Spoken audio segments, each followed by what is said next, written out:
I've shifted into large Fortune 500, 100 companies in the last decade. But I've always kind of had that challenge of the status quo and how am I going to look at new market opportunities, products and services. And that's where the entrepreneurial, where I've also built and bought businesses over the years, even while staying in large corporate, has just been a part of what I describe as this multi-potentialite way of being, meaning I have a ton of very diverse interests and passions. Hello, I'm John Brink, and we are podcasting on the Brink from British Columbia, Canada, Prince George. Prince George is the capital of northern British Columbia. It's about 500 miles north of Vancouver. It's overcast, a little bit of rain. Victoria is our, now I have to say your name correctly, Pelletier. Pelletier, yeah. Pelletier, I did that well then. Victoria Pelletier is our guest today, and she is located in Florida, Palm Beach, I believe. Welcome to the show, Victoria. Thank you. Miami Beach, actually, although that's not, Palm Beach isn't too far away. Thanks for having me. Yeah. So Miami Beach, you said, right? Not, okay. So I'm reading your bio, and you got so many things going on. So I'm just going to start off with saying the conclusion that I came to is you're an entrepreneur extraordinaire. That started at a very young life already, and right now you're over 20, and you already lived the whole full life in between. Being an entrepreneur, being selected for all kinds of things related to that. You're an author.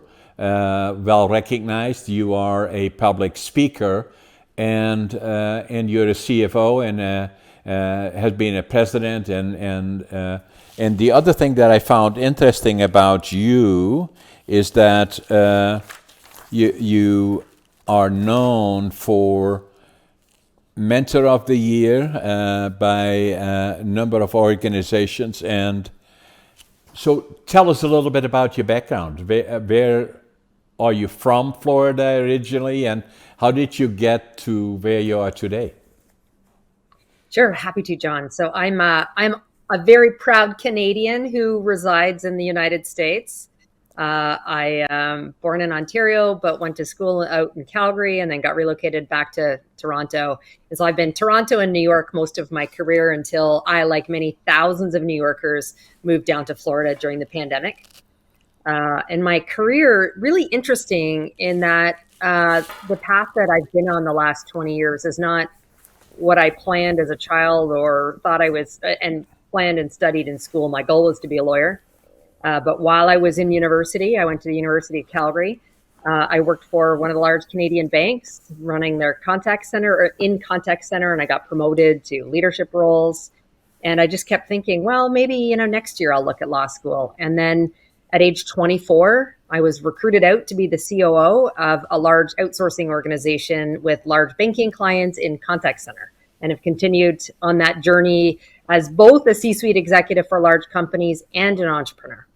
So you were involved in HSBC? No, I worked for Bank of Montreal and for Scotiabank. Okay. The HSBC component is the one of the awards I was recognized with around diversity and inclusion was awarded by HSBC. So you took your career choice initially was to become a lawyer, and so you went through the whole process of finishing your studies for law, or did you? No. I didn't.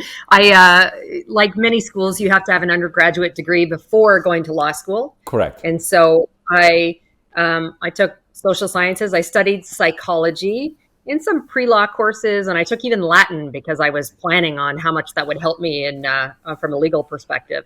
Correct. But no, never went to law school. Again, it was just, I kept thinking, maybe next year I'll look towards that. And I worked for BMO, who relocated me across the country. And I thought, if I love Toronto, I'll stay there and finish my studies. And otherwise, I'll move back out west and go there. And I did neither of those things. I loved the corporate world. I loved the leadership roles that I was in, and I also love Toronto. So I stayed in that big city and stayed in the world of big corporate pretty much ever since.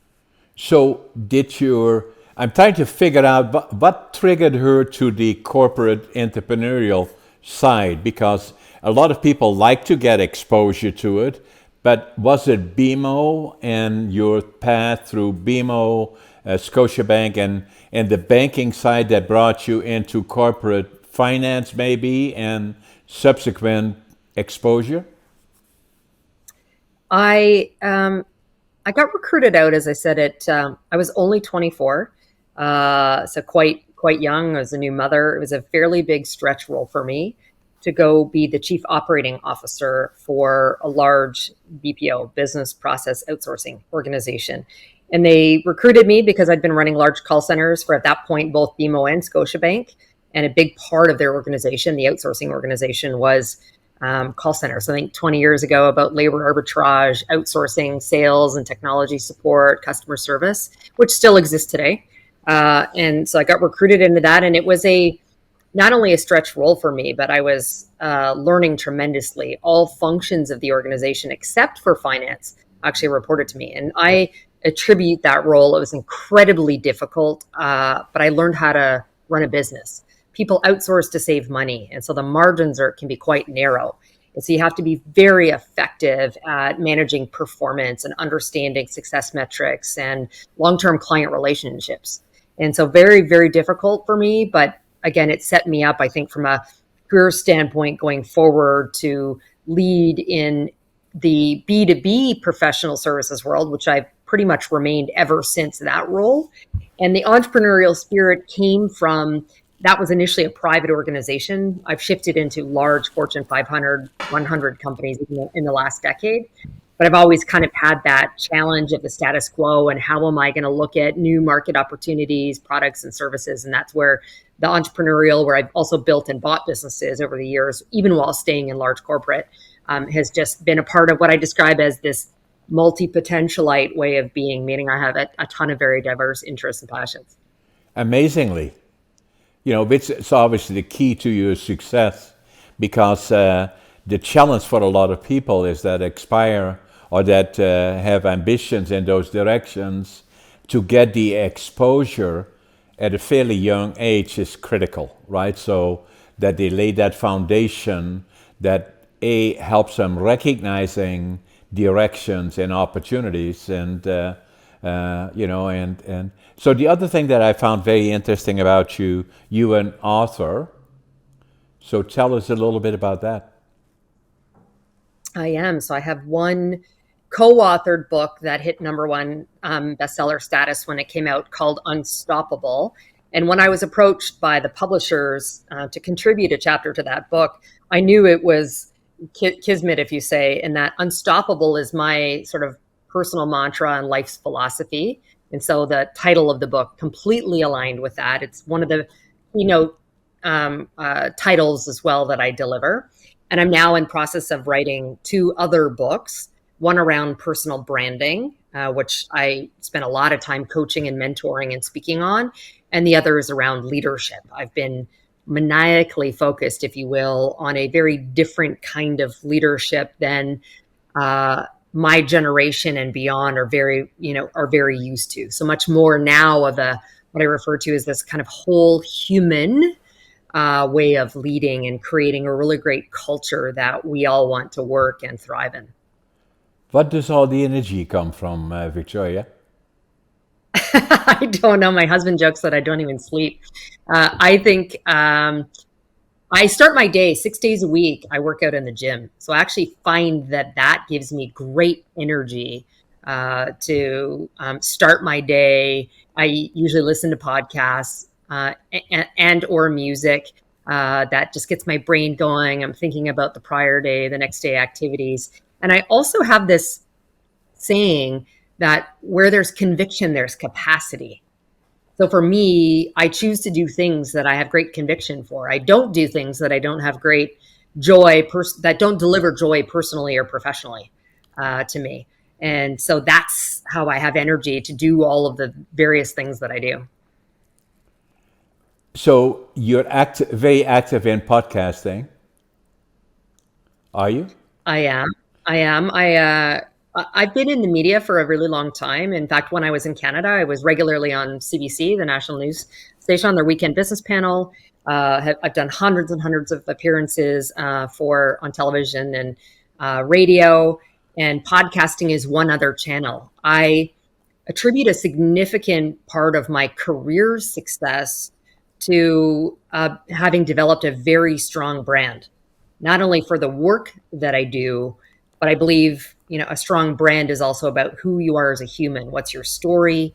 What are you interested and passionate about? What are your values? What makes you different? And so the ability to speak on podcasts is just sharing more of my brand broadly with audiences who might not have found me through the likes of LinkedIn, for example, because they're listening at the gym or on their drive to work.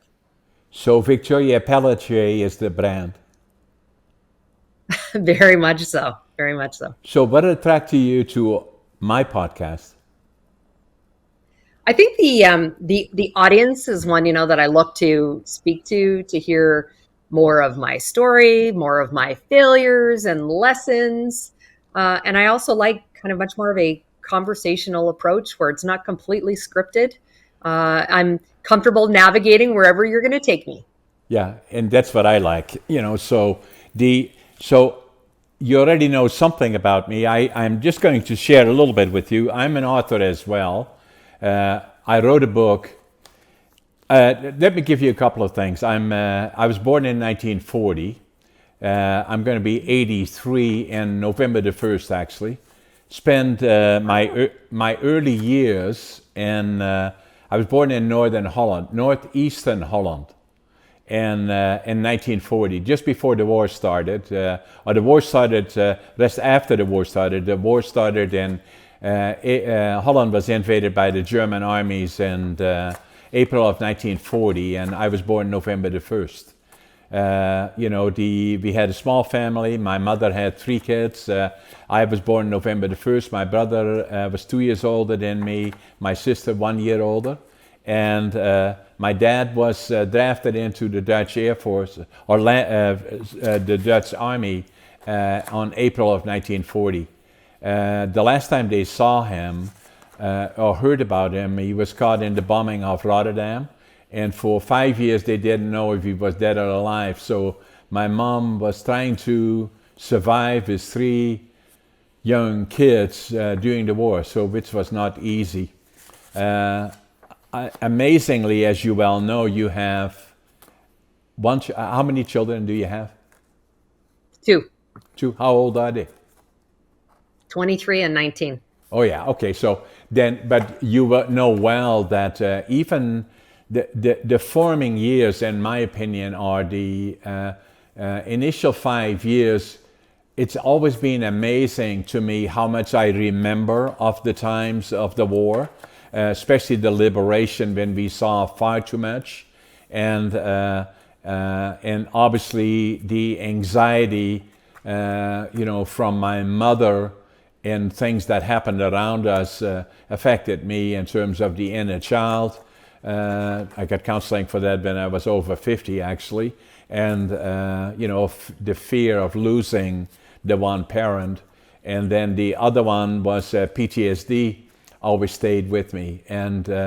But we were liberated on April the 12th, 1945, by the Canadian Army. It made such an impression on me that I always knew from that point forward I would go to Canada, not if, but when. And I was trying to go when I was 17, but my parents wouldn't let me. And so then I was drafted into the Dutch Air Force for 2 years, a little bit more than 2 years, actually.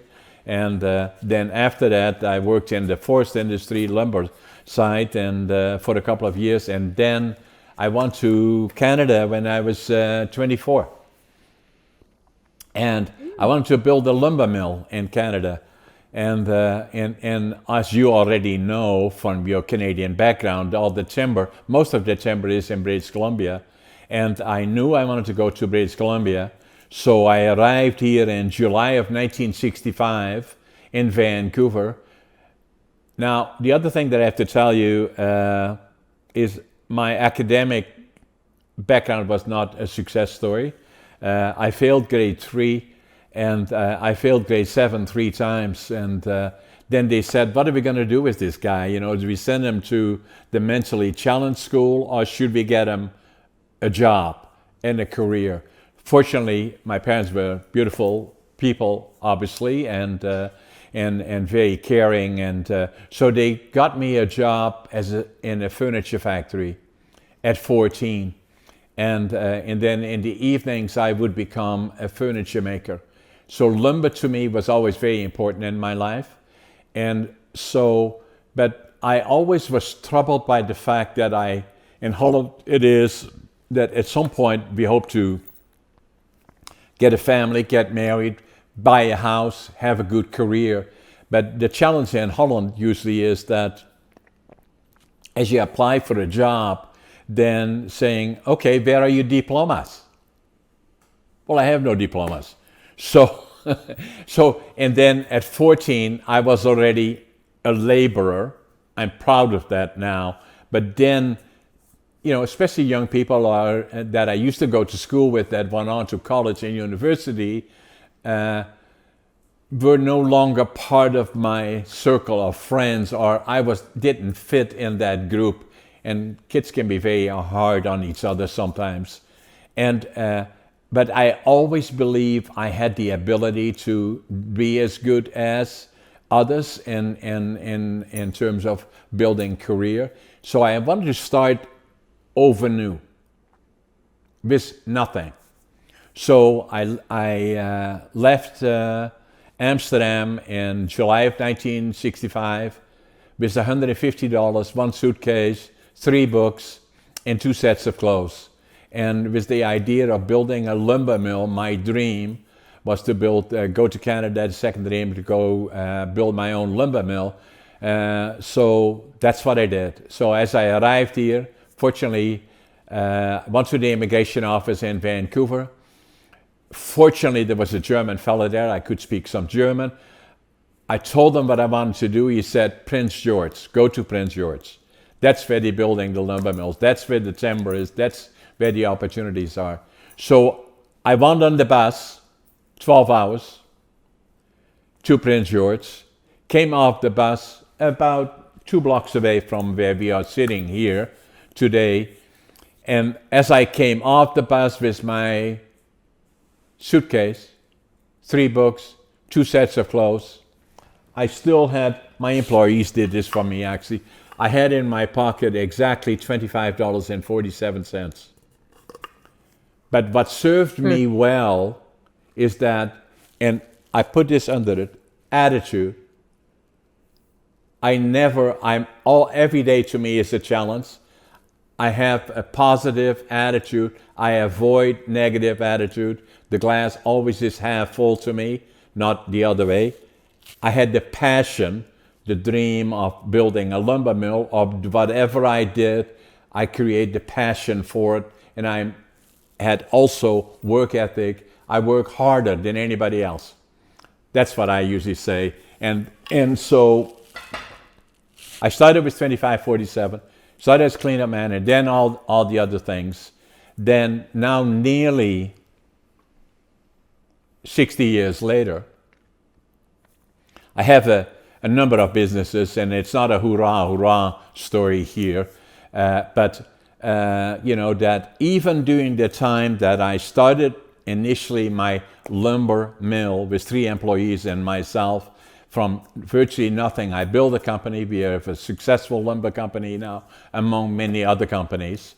And people said to me, you have to write a book about your story because it's interesting. And so now, considering my mother tongue is Dutch, and I grew up in northeastern Holland, which has a dialect, not even normal Dutch or the High Dutch, I had to acquire to speak High Dutch. Then I come to Canada to try to acquire the skills to speak and write in English. But I've always been a good writer, amazingly. And so with the book, it took me 20 years to think about writing it and 80 years to live it. and then to actually write it took me 2 years. So I wrote the book Against All Odds.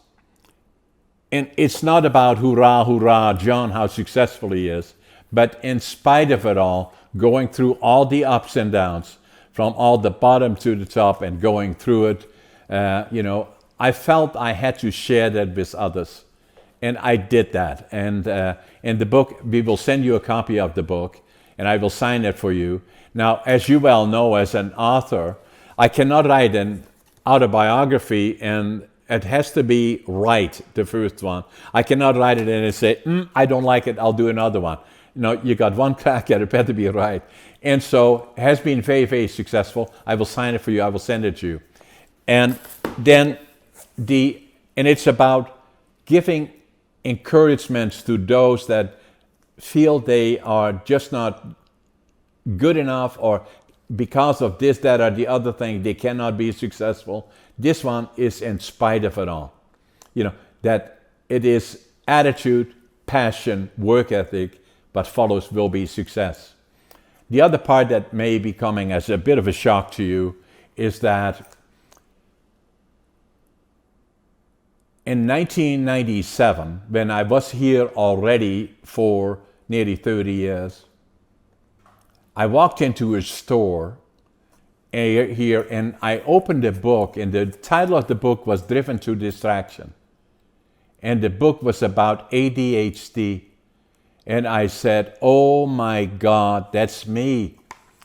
And as I was reading the book in the store, and the guy that owned the store came up and said, are we going to buy it or what? No, he didn't actually, but I did buy it. And I signed the book and wrote in the book in Dutch because I was ashamed of it.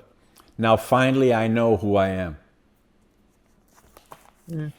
And then it took me 5 years before I talked to my doc that delivered a good friend that delivered our 2 daughters, and was a good friend. And one day I walked into his office and he said, why are you here, John? I said, I think I got ADHD. 5 years after that. So and by then, I was 62 years old. And so we looked at it and I'm a classic example of ADHD. It took me many years even after that, before I started to become, after looking at Google and started checking it out and becoming more knowledgeable about it, that I became to the conclusion it's not a disorder, it's a superpower if you know how to manage it. And I started to be, I'm like you, I'm also a recognized professional speaker, amazingly, and in demand. And I started to include in that more and more about ADHD and what I believe are the benefits and the misunderstandings about it. So, but then I felt I had to write a book about it. I did that. ADHD Unlocked. Very popular, written by me, obviously, as an ADHD. You can start it anywhere and then go back or forward, wherever you feel like, but typical ADHD. So, very, very popular. I will send you a copy of this. And then the other one that, while we're talking about books, the other one that is that, as you already recognized, I'm very active. I have lots of energy, and I usually get up at 5:30 in the morning, and I always think I'm late, and I always make my bed, and then I give it everything that I got, and so I felt I heard something on one of the U.S. newscasts, not all that long ago, a couple of months ago, and where he said 70% of the people that work don't like their jobs, and probably 75% of those are looking for another job. And I was already believed that, and I was already in the process of writing a book about this, finding your passion, living the dream. Came out last July. very successful actually, and then the fair question again is, as you can see, if you look at my books, the title here of my name is John A. Brink, relatively small, but I'm in the business. I'm in the process of raising my profile, and so that this one, and then the fair question would be, okay, John, after all these years, are you living the dream? I am, and this the book about that. And then one more thing I should take about book. I'm writing another two that come out next year. The one is in particular, nearly done, comes out in June of next year, is Living Young, Dying Old. And living young doesn't mean by age, but quality of life. And I go to the gym, and I don't want to use too much time talking about it, but I'm the most active, or the bodybuilder, competitive bodybuilder in North America, apparently. And I have been competing both on the provincial, national, and we qualified for the Arnolds as well. And then COVID came, and I'm in the process of getting ready for next year and competing there. And then I'm 84, and it kind of gives you, so there are so many similarities between you and myself that I thought were very, very interesting in terms of my background is also about, and a fair question would be, I'm not asking you to ask, or telling you what questions to ask me, but a fair question would be, what books did you bring with you in your suitcase to Canada? Is the first one was Management by Drucker in Dutch. The second one was Logical Thinking in Dutch. And the other one was a book on Canada, so I could better understand. So, but it always, what was interesting to me is to identify successful people, especially as it related to business. So I already did that when I was 14 and left formal education, and there was always an interest about business, and that I remain doing that even up to today. I'm a motivational speaker in particular, but also as it relates to a number of other things, in particular entrepreneurship. So it That's gives fantastic. you a little bit of background, Yeah, there's even more similarities, honestly, John, in terms of our backgrounds. So I wouldn't have shared so openly my lived experience, my why, to borrow from Simon Sinek. But I recognized I was doing a disservice as I was coaching and mentoring others who were trying to understand, how did I achieve the career success I did at such an early age? And yes, I performed well. Yes, I had experience, but the drive and the work ethic, much like you, that I had, came from a desire to be better than my biology or my circumstance. So I'm born to a drug addicted teenage mother who was exceptionally abusive to me, and I was in and out of child welfare system a number of times. Thankfully, I was adopted by two loving parents who moved shortly after adopting me out west to create some space and distance from my biological mother. But they were much lower on the socioeconomic totem pole, if you will. I never had to worry about having, food and clothing, but there wasn't much money for much else. No vacations. I wasn't able to go on a number of my school trips. So I started working at age 11, so that I could afford the things that my parents couldn't for me. And I remember my mom said to me, and my mom is the woman who raised me, not the woman who gave birth to me, that she said, Tori, you need to do better than us. And she meant my education, my vocation. And I'll tell you, John, she never needed to say those words aloud to me, because I was determined I would be better than the biology of the family, the Saxon family. That's my biological, or my birth last name, that family, or the circumstance socioeconomically. And so that's a big part of my why. I'm driven to succeed. My parents also declared bankruptcy twice and lost even, I bought my first house at 19 and left it to them when I moved cross country for work, which they lost in their second bankruptcy. So for me, the drive to do more, do better, and just be a better human and also raise two good humans stems in large part from that early years and the lived experience that I had. And so that's my why, that's my drive. And then it's around how have I performed in business, and understanding what success looks like in the companies I work for. What skills do I need? And then other things like, personal brand and my ability to be resilient. I've been a part of 18 mergers and acquisitions for the companies I work for.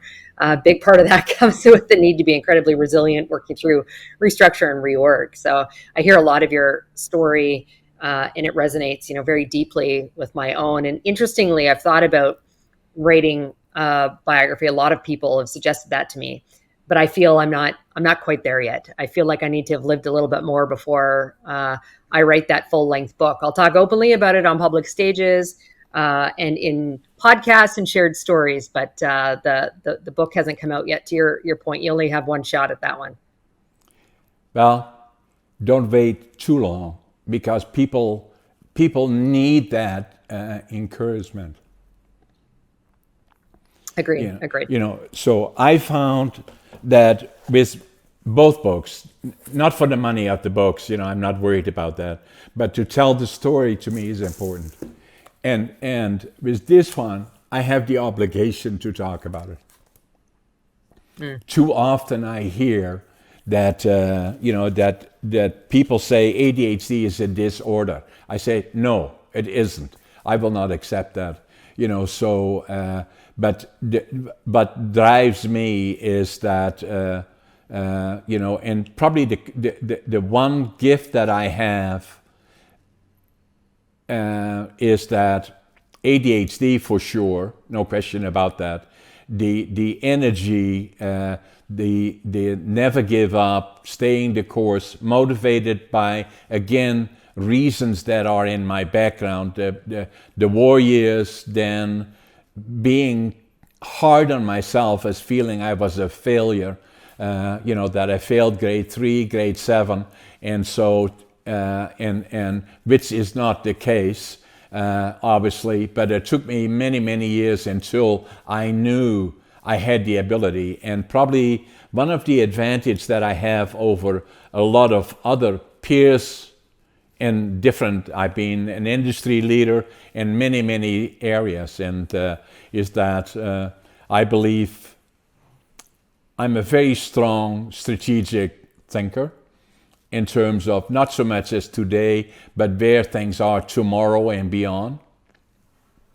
And then because of the experience that I've had from a very young age already in Holland, when I left when I was 24, before that already with formal education, grade 7, I already was quite successful in one of the largest lumber importing companies in Western Europe, and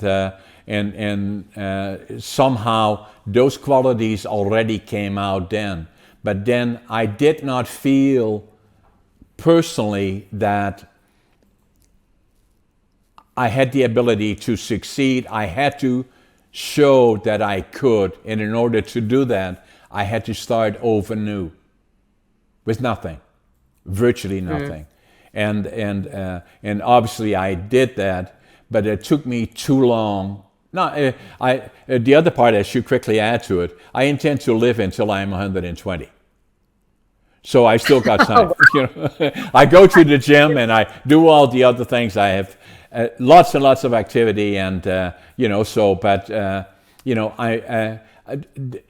best time of my life is probably now, in the last 10 years in particular, and I'm still very much a believer in being very active in communities and in all the things, writing books, obviously, podcasting, and I just enjoy life and doing what I'm doing. But I have an abundance of energy, and then a natural ability that I acquired through all the different experiences I had, and you will see that in my book, Against All Odds. So yeah, I feel very, very positive about that. And going forward, I think there are lots of opportunities even into where I go, but it will include more writing, more being an in-demand professional speaker, and then obviously being a very having the ability to be effective strategic planner in industry and in entrepreneurship. That's great. Yeah, I spend a lot of time when I coach people talking about the brand. I say I think there's four parts to that. And the first is where most people sort of live and breathe and then don't focus on the other three, which is what do you do for a day job or a career? What's your subject matter expertise or the industry for which you're known? And again, that's where most people kind of leave it. And I say it's so much more than that. It is, what's your story? Who are you as a whole human? What do you value? What are you passionate about? What are your interests? And the next part is how are you different from others? In particular, when we think in business, people do business with people they like and trust and therefore want to do business with. But there's lots of people you might like and even trust and have great expertise. So how do you make a decision to hire someone, work for someone, or buy from someone? What makes you different from others? But the last one, and I think this is what you're talking about, John, is what's the legacy? What do you want to be known for?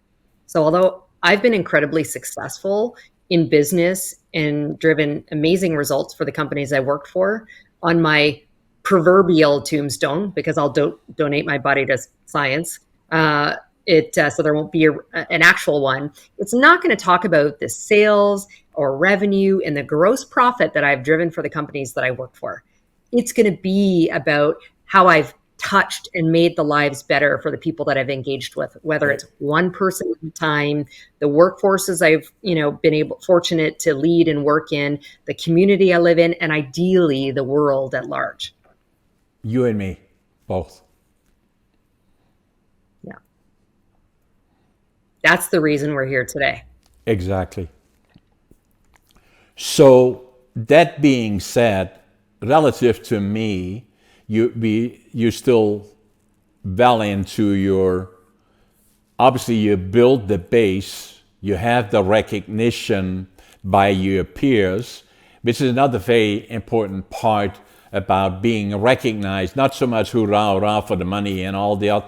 That's not what is important. What is important is that who is and what has Victoria Pelletier contributed to society in a general sense and to others that have appreciated what she can do, and and we both do that a lot. So and I still hope. And that's what my other book is about, Living Young, Dying Old, is, being active, stay positive, and maintain that energy, go to the gym, be aware of diet, be aware of that precious body that we have, treat it well, don't abuse it, and for a healthier life and quality of life as we go forward. I know so many people that, as I'm sure you do, that really don't like the jobs, and already at the 40s they say, well, I can't do this. The negative lifestyle, and saying, every day is a beautiful day, and you want to make sure you give it all you got. I avoid negative, and so, in spite of all the things that are going on around the world, I'm still an optimist that we collectively will be better than some of the things that are happening around the world, and that we can at least contribute our part to the things that we have influence on it. And that to me is very important. Yeah, I agree. I'm a big believer in controlling the things that we can control. I'm saddened by what truly is happening around the world. Me too. But my part is like how can I impact from here? But that's also around controlling the things I can control. So I could get incredibly depressed around what's happening. I can't No, control those things. no. And so I will use my voice. That is my power. And I have a platform to, improve the lives of others that I touch, whether that's talking about creating a more diverse, equitable, inclusive, uh, workplace, community, and world, or my focus on high degree of value and integrity and ethics and doing the right thing, to just overall being a good human. I just think even as a mother, that'll be one of the things I look back on is having raised two really good humans who they themselves are making the world a better place. Exactly. Now, Victoria Pelletier, I appreciate our conversation. We said we would do a 45-minute podcast. We could have done an hour and a half. Is no problem, I'm sure. I hope in the future we can touch base again. In the meantime, I'm going to send you copies of this book, sign the copies, and then although relatively short for us, we usually do longer than 45 minutes. I need to talk to you more, and we have to stay in touch. Yeah, definitely. I'd love it. I look forward to reading your books, John. Yeah, thanks. Thanks again for the podcast, Victoria. It was a delight. Thank you. Take care. Thank you.